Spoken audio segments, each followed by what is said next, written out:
नमस्कार मित्रहरू, सधैँ आज म एउटा पुनर्जन्मको सानो घटना लिएर आएको छु।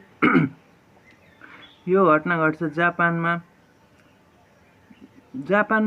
जन्मेको मान्छे चाहिँ बर्मामा जन्मिन्छ। जापानमा घट्छ हैन, जापानमा जन्मेको मान्छे बर्मामा जन्मिन्छ।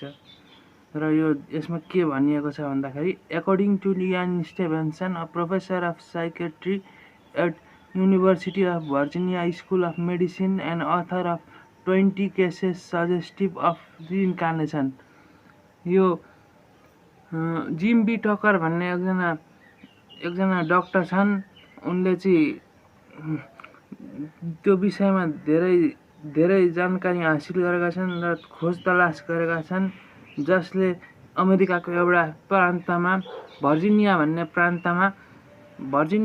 प्रान्तमा के खोलेका छन् भन्दा युनिभर्सिटी अफ भर्जिनिया भनेर छुट्टै एउटा कलेज युनिभर्सिटी खोलेका छन् भनेका छन्। र यसमा के भनिएको छ अरु भन्दा, Burmese girl could have been reincarnated from a Japanese soldier who had died in war। Burmese girl बर्मामा एकजना केटी मान्छे चाहिँ के भयो भन्दाखेरि मरेर जापानको soldier Burmese girl could have Japanese soldier चाहिँ मरेर बर्मिज गर्ल भएर जन्मेको भन्ने बुझिएको छ। The girl was born on December 26, 1953 in the village of Central Burma।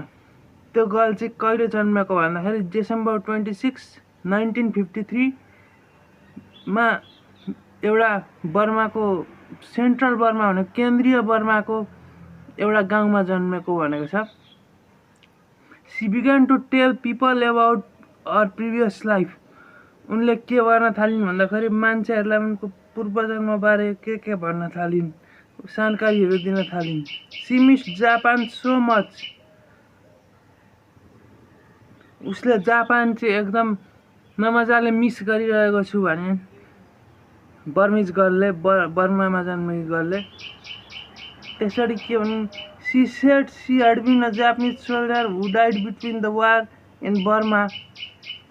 ऊ चाहिँ जापानिज सोल्जर थिइन् पहिलेको जन्ममा र बर्मामा वार चलिरहेको बेलामा उनी मरेकी भनेर भनिएको छ। अब अर्को यहाँ फेरि अझै म पढ्छु। A 4-year-old Burmese girl may not have likely been aware of existence of Japan, but she often